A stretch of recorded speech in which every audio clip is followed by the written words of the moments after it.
Hi, I'm Stacy Shelby from Dallas, like you said, and I'm a senior at the Hockaday School for Girls, and next year I'll be at Louisiana State University. So when I started at Hockaday in 4th grade, there were only 4 of the black students in the grade.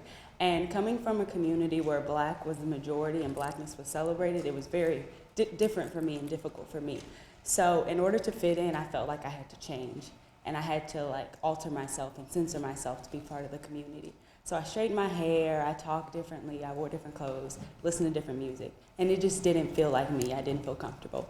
So as I got older, the desire to fit in kind of withered away, I was like, I'm gonna be me. So I kind of just I have a big curly fro that's not out right now, but I let my fro do its thing, and I just kind of was me. And so I had this epiphany where I never want anybody to ever feel the way I felt. I never want anybody else to feel like they have to change themselves to be a part of the Hockaday community. So I figured the best way to do that is to educate myself about different types of diversity, because how can you help people if you don't understand what they're going through?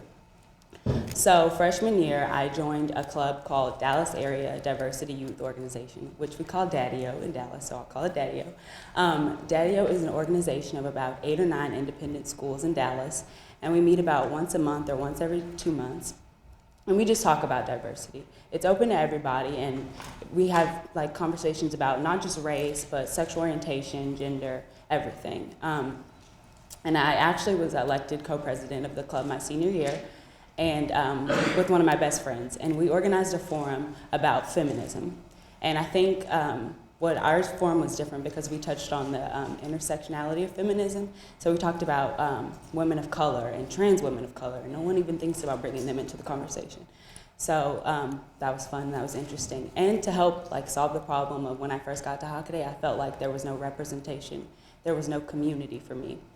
So this year I co-founded Umoja, which means unity in Swahili, and is also the first day of Kwanzaa, fun fact. Anyway, so it is not even just a community, it serves to inform the campus about black culture and what it means to be black, and besides what you're getting from the media. So this was our first year, and we had a Kwanzaa display in December because there's a lot of misconceptions about what even is Kwanzaa. Is it a real holiday? I've gotten that a lot.